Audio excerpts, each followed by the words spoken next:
The interesting thing you mentioned is above the fold, below the fold. Well, the other thing too, some people are on their laptop, some people are on their desktop, a lot of people on their phone. 65, I think roughly 65% of searches are done on phones now, especially looking for services. So shopping is done a lot on your phone.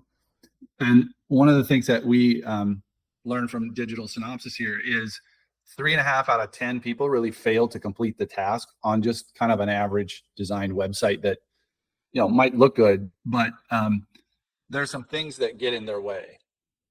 A lot of times too much going on. So you mentioned, Alessandro, negative space, or white space where there's nothing there.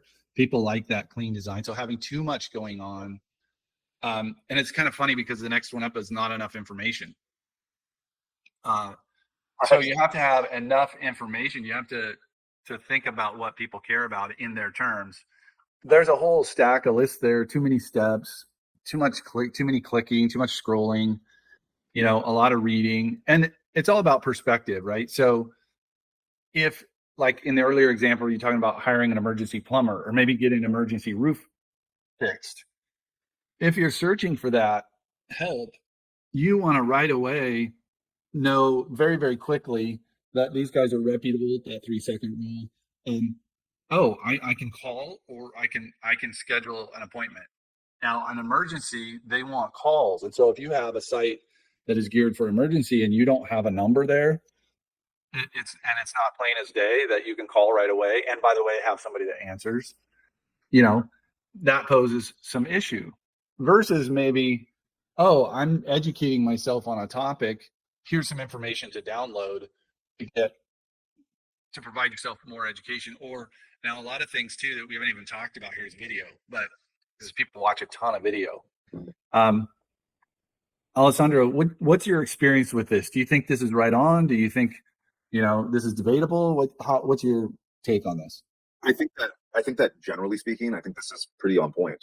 I think that, where the nuances start to come in is, well, what type of site are we talking about? Who's coming here? Where are they coming from?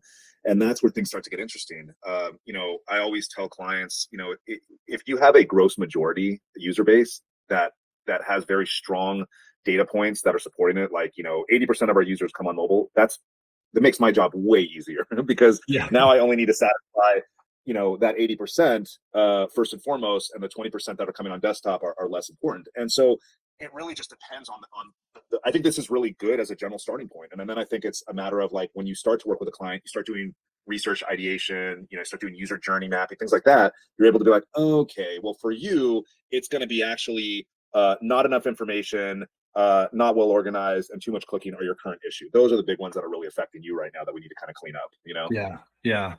Now it's interesting what happens when you meet somebody and they say, oh, okay, well, we need some help, with marketing. And this happens all the time at Fanet, where we want you to drive more traffic. We need more leads. We need to book more appointments so we can get sales going. That's largely what people come to us for. They come to us for website design as well. Hey, I need a new website, but mostly it's about, I need to grow my business with more opportunity, more at bats for my sales. And so what happens when they have a site, it's like, we could drive people all day long, but just looking at your site, you're going to need to tune that up. And that's something that folks don't expect. Tony? Yeah. Just a real quick question. If you could go back to that last slide, I was just thinking about the two at the bottom there with the not enough information, too much going on, like two very different spectrum, right? They seem like completely at odds, but they're the two biggest proponents. So to me, my version of this is that audience identification and aligning your content with the user's expectations is going to be critical to getting one of those removed, because it's going to be one or the other. You're either, if you're not having enough information, but you have somebody that's coming in that's just looking for a quick, easy solution and to move through it, but you have all the detail in the world and everything spelled out clear as day, you've got the page set up for the wrong audience. But if it's an audience looking for all the information to then make decisions and move forward into the funnel, and you don't have that information, then at what point do you, Tony, usually, like you've built so many of these funnels, when you're doing the audience identification, at what stage do you do that, and how big of a role does it play in the actual design of that initial page? Oh, that's a big question. if you don't know who you need to bring to a website, it's really hard to put together what I would call information hierarchy or information architecture.